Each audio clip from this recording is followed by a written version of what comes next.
Hello everyone, welcome to engineers study zone. So दोस्तों, कैसे हैं आप लोग? आई होप आप लोग बहुत ही मस्त होंगे, स्वस्थ होंगे और बेहतरीन तरीके से आप लोग अपने सेमेस्टर एग्ज़ाम की तैयारी कर रहे होंगे। तो दोस्तों, आज का ये जो मेरा वीडियो होने वाला है इवेंट सेमेस्टर 2024 के ब्रांच इलेक्ट्रॉनिक्स इंजीनियरिंग के एक पेपर जिसका नाम है कंज्यूमर इलेक्ट्रॉनिक्स, उसका एक बहुत ही महत्वपूर्ण टॉपिक है जो कि मैंने बोर्ड पे मेंशन किया हुआ है, कॉम्पैक्ट डिस्क। यह जो टॉपिक है अक्सर आपके सेमेस्टर एग्ज़ाम में आते रहते हैं। 2022 में जो हुआ सेमेस्टर एग्ज़ाम उसमें भी आया था, ठीक है। उससे पहले भी कंज्यूमर इलेक्ट्रॉनिक्स के यदि आप क्वेश्चंस को निकाल के देखिएगा तो वहाँ पे इस टॉपिक को पूछा गया है। इस वजह से यह जो टॉपिक है आपके लिए काफ़ी इम्पोर्टेंट हो जाता है कि इसको समझना और इसको कैसे एग्ज़ाम में लिखना है उसका तरीका जानना। तो आज के इस पूरे सेशन में मैं आपको बताऊंगा कि कैसे इसको लिखना है, ठीक है। इतना ही दूर में आपको सारा चीज़ मैंने मटेरियल प्रोवाइड किया है। इसी मटेरियल से आप जो है अपने एग्ज़ाम में 2 या 3 पेज जरूर मेंशन कर देंगे, इस बात की पूरी गारंटी है। देखिए दोस्तों, सबसे पहले जान लेते हैं कि कॉम्पैक्ट डिस्क होता क्या है। क्या होता है कॉम्पैक्ट डिस्क, आप लोग बता सकते हैं? मारिए, कमेंट कीजिए, कमेंट बॉक्स आपके लिए ही बनाया गया है। जी हाँ, आपको पता है कि कॉम्पैक्ट डिस्क क्या होता है। कॉम्पैक्ट डिस्क जो होता है वह एक डिजिटल वर्सटाइल डिस्क होता है। क्या होता है? डिजिटल डिस्क होता है। सबसे पहली बात क्या होता है कि डिजिटल डिस्क होता है। डिजिटल कहने का मतलब क्या है कि जो 1 और 0 को स्टोर करता हो। क्या करता हो? जो 1 और 0 को स्टोर करता हो, या 1 और 0 पे काम करने वाले डिवाइसेस डिजिटल डिवाइसेस कहलाते हैं। तो सबसे पहली बात, कॉम्पैक्ट डिस्क एक डिजिटल डिस्क है, वर्सटाइल है। वर्सटाइल कहने का मतलब यह जो है स्टोरेज करने वाला डिस्क है, ठीक है। यह इसका यूज़ हम लोग किस लिए करते हैं? तो स्टोरेज पर्पज से करते हैं। किसी डेटा को स्टोर करना होता है तो हम लोग कॉम्पैक्ट डिस्क का यूज कर सकते हैं, ठीक है। कॉम्पैक्ट डिस्क को हम लोग मेमोरी भी बोल सकते हैं। यह जो है मेमोरी का एक टाइप है जिसमें एक सीडी होता है, ठीक है। कॉम्पैक्ट डिस्क कुछ इस तरह का होता है, एक सीडी होता है और इस सीडी पर हम लोग डेटा को स्टोर करते हैं। अब आखिरकार अब हम लोग बात करेंगे कि कॉम्पैक्ट डिस्क में जो है कौन कौन से कौन कौन से जो स्ट्रक्चरल एलिमेंट्स है, कंपोनेंट्स है, जो मिलकर के कॉम्पैक्ट डिस्क का ओवरऑल ऑपरेशन को परफॉर्म करता है। तो इसमें जो है सबसे पहले होता है स्पिनिंग सीडी। स्पिनिंग सीडी कहने का मतलब CD for compact disc. Spinning कहने का मतलब कि ये जो कॉम्पैक्ट डिस्क होता है, ये वाला जो कॉम्पैक्ट डिस्क होता है, यह हमेशा जो है रोटेट करते रहता है। आइदर क्लॉकवाइज रोटेशन या एंटी क्लॉकवाइज रोटेशन, ये डिपेंड करता है आपके डिस्क के डेटा किस तरह से आपने स्टोरेज किया है और उसको किस तरह से रीड करना है। तो ये जो है 2 तरीके से रोटेट करते रहता है। तो इसीलिए हम लोग इसको स्पिनिंग सीडी भी बोलते हैं। क्या बोलते हैं? स्पिनिंग सीडी भी बोलते हैं। किसे बोलते हैं? तो कॉम्पैक्ट डिस्क को। जब आप लोग कॉम्पैक्ट डिस्क का कंस्ट्रक्शन बहुत ही डीप में पढ़िएगा तो आपको देखने को मिलेगा बहुत सारे पार्ट्स। उस पार्ट्स में से 2 पार्ट्स है, एक है लैंड और दूसरा है क्या? पिच। क्या है? लैंड है और दूसरा क्या है? पिच। देखिए दोस्त, लैंड क्या होता है? सबसे पहले हमने आपको बताया कि कॉम्पैक्ट डिस्क जो है एक डिजिटल डिस्क है, डिजिटल स्टोरेज मीडियम है। तो यह क्या करता है? 1 और 0 को स्टोर करता है। तो यही जो 1 और 0 होता है ना, इसी को हम लोग बोलते हैं लैंड और पिच। अब सवाल आता है कि लैंड किसको बोलते हैं और पिच किसको बोलते हैं? तो लैंड बोला जाता है किसको? तो 0 को बोला जाता है और पिच बोला जाता है 1 को बोला जाता है। समझ में आया? जी हाँ, बिल्कुल समझ में आया, ठीक है। लैंड किसको बोलते हैं? 0 को बोलते हैं। और पिच किसको बोलते हैं? तो 1 को बोलते हैं। इस तरह से इस पूरे डिस्क का ओवरऑल कंस्ट्रक्शन होता है land pitch, land pitch, land pitch, ऐसे करके होता है। 2 ही लेवल इसमें होते हैं, एक लेवल लैंड होता है और दूसरा लेवल पिच होता है। यह स्पिन करता है, दैट इज रोटेट करता है, इसीलिए हम लोग इसे स्पिनिंग सीडी भी कहते हैं। अब है लेजर बीम। लेजर बीम क्या होता है? तो लेजर बीम जो होता है बेसिकली एक तरह का लेजर सोर्स होता है। क्या होता है जी? यह जो होता है सोर्स होता है जहां से लेजर लाइट जेनरेट होता है। क्या होता है, ये एक लेज़र का सोर्स होता है। कुछ इसका जब आप देखेंगे डिटेल में, हमने तो यहाँ पर सिंपली बताया हुआ है, जब इसका डिटेल में देखेंगे तो कुछ इस तरह से इसका कंस्ट्रक्शन होता है जब आप इसको खोल के देखेंगे कॉम्पैक्ट डिस्क के पार्ट्स को, ठीक है।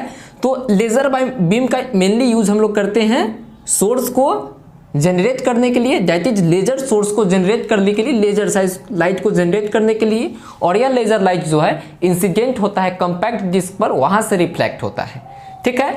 अगला पार्ट है optical tracking mechanism. Optical tracking mechanism, चूंकि आप इसके नाम में ही देख रहे हैं ट्रैकिंग, किस चीज का ट्रैकिंग, तो ऑप्टिकल का ट्रैकिंग। ऑप्टिकल मतलब लाइट का ट्रैकिंग, लाइट मीन्स प्रकाश का ट्रैकिंग यह करता है। कौन करता है, तो ऑप्टिकल ट्रैकिंग। जो लाइट रिफ्लेक्ट होते हैं कॉम्पैक्ट डिस्क के सरफेस से, लैंड और पिच से, ठीक है, लैंड से तो होता नहीं लेकिन पिच से जो रिफ्लेक्ट होते हैं उससे क्या करता है, ट्रैक करता है और उससे जो है डिजिटल सिग्नल को जनरेट करता है। क्या चीज को जनरेट करता है दोस्तों, डिजिटल सिग्नल को जनरेट करता है, दैट इज डिजिटल डेटा को जनरेट करता है, क्योंकि यह जो डिवाइस है डिजिटल डिवाइस है, ठीक है। अब हमको जरूरत होती है एनालॉग सिग्नल की, क्योंकि हम लोग यदि आप अपने कॉम्पैक्ट डिस्क से कोई लाउड स्पीकर चला रहे हो या कोई डिस्प्ले चला रहे हो, उसके डेटा को रीड करके चला रहे हो, तो लाउड स्पीकर जो है आप लोग जानते हैं कि ये जो है एनालॉग सिग्नल पे काम करने वाला डिवाइस है। और हम लोग का कान भी क्या चीज को सुनता है, तो कंटिन्यूअस वाले सिग्नल को सुनता है, ठीक है। तो इसको हम लोग को जरूरत पड़ती है एनालॉग सिग्नल में कन्वर्ट करने के लिए। तो इसके लिए हम लोग यूज करते हैं एनालॉग टू डिजिटल कन्वर्टर का। और इस एनालॉग टू डिजिटल कन्वर्टर को आप लोग बहुत ही डीप में पढ़े हैं पिछले सेमेस्टर में, इसीलिए मैं इस पर डिस्कशन नहीं करूंगा कि एनालॉग टू डिजिटल कन्वर्टर क्या होता है। सिंपली जानिए कि डिजिटल सिग्नल को एनालॉग में कन्वर्ट करने के लिए digital to analog converter, sorry हमने एनालॉग टू डिजिटल बोल दिया है, डिजिटल टू एनालॉग कन्वर्टर का हम लोग यूज करते हैं। इसके बाद एनालॉग सिग्नल जनरेट हो जाता है और यह एनालॉग सिग्नल को हम लोग पावर एम्पलीफायर के मदद से एम्पलीफायर कहते हैं और इसको लाउड स्पीकर या CRT ट्यूब जो भी जोड़े होते हैं उससे हम ऑपरेट करते हैं, ठीक है। तो ये था ओवरऑल कंस्ट्रक्शन कॉम्पैक्ट डिस्क का, ओवरऑल क्या बोलते हैं, एक डायग्राम कि किस तरह का कॉम्पैक्ट डिस्क का वर्किंग होता है। अब हम लोग जानेंगे कि कॉम्पैक्ट डिस्क का जो भी कंपोनेंट था उसका वर्किंग क्या क्या है, इसमें जो भी कंपोनेंट लगा हुआ है इसका वर्किंग क्या है। थोड़ा मोड़ा तो आप जान ही गए कि इसका वर्किंग कुछ इस टाइप का है, लेकिन ओवरऑल पूरा डीप में हम लोग समझते हैं कि इसका वर्किंग क्या होता है। फर्स्ट ऑफ ऑल है मोटर। अब बोलिएगा सर यहाँ पे मोटर तो लगाए नहीं किए हैं, नहीं लगाए हैं ना, लेकिन हमने इसको क्या बोला है, स्पिनिंग CD। तो स्पिन अपने आप थोड़ी ना करेगा जी, स्पिन कराने के लिए मोटर की तो जरूरत पड़ेगी कि आदमी वहां पर जा करके हाथ से नचाएगा, नहीं ना नचाएगा, आप नचाओगे नहीं। इसके लिए हम लोग क्या चीज का यूज करेंगे, मोटर का यूज करेंगे, ठीक है। क्योंकि यह स्पिनिंग CD है, इसको हम लोग रोटेट कराते हैं, इसीलिए हम इसको स्पिनिंग CD बोलते हैं। तो इसको रोटेट कराने के लिए हम लोग मोटर का यूज करते हैं, जिसे हम लोग ड्राइवर भी बोलते हैं, मोटर और ड्राइवर, ठीक है। ये जो है 200 से 500 RPM पे रोटेट करता है। ये डिपेंड करता है आपके सिस्टम पे कि कितना RPM पे आप रखना चाहते हैं, ठीक है। कितना RPM का आपका ऑप्टिकल ट्रैकिंग मैकेनिज्म उसको ट्रैक कर पा रहा है, उस पर डिपेंड करता है। तो जानिए कि 200 से 500 RPM तक होता है। यह जो है 1 मिनट में इतना रोटेट कर लेता है। अगला जो हमने बताया कि लेजर बीम, लेजर बीम क्या करता है, लेजर बीम लाइट को जनरेट करता है। कौन से लाइट को जनरेट करता है, लेजर लाइट को जनरेट करता है। यह लेजर लाइट जो है इंसिडेंट होता है on the surface of spinning CD, that is compact disc. Spinning CD के सरफेस पे क्या होता है, इंसिडेंट होता है और वहां से रिफ्लेक्ट होता है या आइदर ऑब्जर्व होके अंदर ही रह जाता है। रिफ्लेक्ट कब होगा, तो रिफ्लेक्ट होने के लिए कंडीशन है कि जब यह लाइट किस पे पड़ेगा, तो पिच पे पड़ेगा, पिच पे पड़ेगा तो रिफ्लेक्ट होगा और लैंड पे पड़ेगा तो क्या होगा, लैंड पे पड़ेगा तो अंदर ही रह जाएगा, ठीक है, ऑब्जर्व हो जाएगा, ठीक है। यह रिफ्लेक्ट नहीं होगा। जैसे कि अगर आप इस लाइट को यहां से लेकर के यहां से लेकर के यहां ले जाइएगा तो इसी के अंदर ही समझ के रह जाएगा, यह बाहर नहीं आएगा। जब यह लाइट रिफ्लेक्ट होता है तो ये इस लाइट को ट्रैक किया जाता है ऑप्टिकल ट्रैकिंग मैकेनिज्म की मदद से। ऑप्टिकल ट्रैकिंग मैकेनिज्म क्या करता है, इस लाइट को ट्रैक करता है और इस लाइट के कोरस्पोंडिंग क्या करता है कि डिजिटल सिग्नल को जनरेट करता है। ऑप्टिकल ट्रैकिंग मैकेनिज्म में जब आप लोग पढ़िएगा तो कौन कौन से डिवाइसेस यूज किए जा सकते हैं, तो फोटो डायोड का यूज, इस टाइप से डिवाइसेस का यूज, फोटो डायोड, इस सब चीज़ का हम लोग यूज करते हैं। फोटो होगा, ठीक है, फोटो डायोड का हम लोग यूज करते हैं क्योंकि यह लाइट पे काम करने वाला डायोड होता है। जैसे ही इस पे लाइट पड़ता है वैसे इसके कॉरस्पॉन्डिंग एक करंट जनरेट होता है। तो हमको डीप में उतना नहीं जानना है, लेकिन जान लीजिए कि फोटो डायोड का यूज हम लोग यहाँ पर ऑप्टिकल ट्रैकिंग मैकेनिज्म में करते हैं। ऑप्टिकल ट्रैकिंग मैकेनिज्म क्या होता है, जब इस पे लाइट पड़ता है तो यह बनाता है 1, यानी कि कहने का मतलब यह लाइट कहाँ पे पड़ा था, पिच पे पड़ा था और पिच से रिफ्लेक्ट हुआ था, इसीलिए इसका डेटा हो जाएगा 1। जब इस पे लाइट नहीं पड़ता है, ठीक है, तो इसका मतलब यह समझता है 0। और 0 का मतलब है कि यह जो डेटा है यह किसको रिप्रेजेंट कर रहा है, लैंड को रिप्रेजेंट कर रहा है। समझ में आया ना? जी हाँ, बिल्कुल समझ में आएगा। इसी तरह से 0 1 0 0 1 1 ऐसे करके डेटा को रीड करता है, दैट इज डिजिटल डेटा को रीड करता है, डिजिटल सिग्नल को जनरेट करता है। कौन जनरेट करता है, तो optical tracking mechanism digital signal को ट्रैक करता है, जनरेट करता है। किसके मदद से, तो ये जो लेजर लाइट रिफ्लेक्ट हुआ है इसके मदद से। उसके बाद हम लोग डिजिटल टू एनालॉग कन्वर्टर का यूज करते हैं। डिजिटल टू एनालॉग कन्वर्टर हमने बताया कि डिजिटल सिग्नल को एनालॉग में कन्वर्ट करता है। इसके लिए हम लोग बहुत सारे डिवाइसेस का यूज करते हैं, जैसे कि हम लोग काउंटर टाइप डायक का यूज करते हैं, ठीक है, integrator type, dual slope type, ये सब जो है डायक का टाइप है, फ्लैश टाइप, ये सब जो हम डायक का यूज करते हैं जो डिजिटल सिग्नल को एनालॉग में कन्वर्ट कर देता है। जब यह सिग्नल एनालॉग में कन्वर्ट हो जाता है, यानी कि एनालॉग सिग्नल हमको मिल गया, तो ये एनालॉग सिग्नल जो होता है इसका स्ट्रेंथ बहुत ही कमजोर होता है। ये जो डिजिटल सिग्नल को हमने एनालॉग में बदला है यह उस लेवल का नहीं होता है कि हमारे जो है डिवाइसेस को ऑपरेट कर सके। जैसे कि हमने यहाँ पर कनेक्ट किया है लाउड स्पीकर, CRT ट्यूब, इसको ऑपरेट कर सके।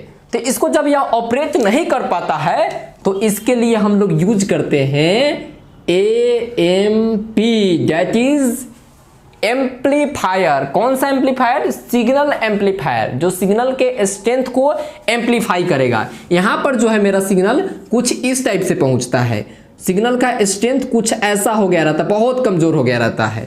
तो इस सिग्नल को हम लोग बूस्ट करने के लिए, बड़ा करने के लिए पावर एम्पलीफायर का यूज करते हैं, जो इसके पावर को एम्पलीफाई करता है और इसके वेव फॉर्म में कोई डिस्टरबेंस नहीं लाता है। इसका वेव फॉर्म को सिर्फ इंक्रीज कर देता है। जैसा वेव फॉर्म ऐसा होता है, सेम टू सेम डिट्टू कॉपी वैसे ही करके पावर को एम्पलीफाई करता है सिर्फ, ठीक है। वेव फॉर्म जो है मान गए कि ऐसा पहले था, तो इसको ए नहीं है कि ए उल्टा बना देगा, ऐसा कभी नहीं कर सकता है पावर एम्पलीफायर। सिर्फ जैसा उसका नेचर था, पोलैरिटी था, वैसे ही पोलैरिटी में उसको क्या करेगा, इंक्रीज करेगा, बूस्ट करेगा। और उसके बाद हम लोग डिवाइसेस कनेक्ट करते हैं, जो भी डिवाइसेस को हमको ऑपरेट करनी होती है। जैसे कि लाउड स्पीकर को कनेक्ट करना है तो लाउड स्पीकर कनेक्ट कर देंगे। CRT दैट इज एक स्क्रीन होता है, कैथोड रे ट्यूब, इसको भी आप लोग बहुत ही डीप में जानते हैं, इसे भी हमको बताने की ज़रूरत नहीं है।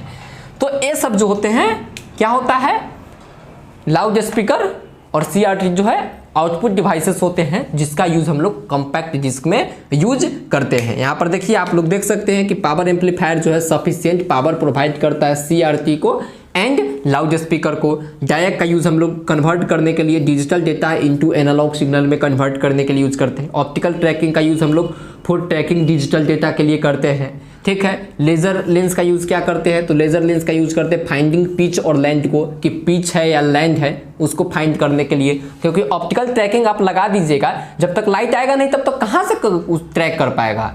तो इसीलिए हम इसको फाइंड करने के लिए, पिच और लैंड को फाइंड करने के लिए लेजर लेंस का यूज करते हैं। ये जो था पूरा ओवरऑल, पूरा डीप में क्या चीज का, कॉम्पैक्ट डिस्क का वर्किंग और कंस्ट्रक्शन था। ये जो अगर आप अपने एग्जाम में मेंशन कर देते हैं तो 6 मार्क्स का होगा, तो 6 मार्क्स का में 6 मार्क्स फुल्ली के फुल्ली आने वाला है। कैसे आने वाला है, तो आपको पूरा एकदम सेम टू सेम हमने जैसे बताया है वैसे ही मेंशन करना है। अब इसका भाषा अब आप लोग खुद से बना सकते हैं, आप तो 4th सेमेस्टर में आप आसानी से बना सकते हैं। तो इस वीडियो लेक्चर को यहाँ तक देखें हैं, इसके लिए बहुत बहुत धन्यवाद। और लास्ट में अपने दोस्त और होस्ट भारती सर को दीजिए इजाज़त। थैंक यू, धन्यवाद।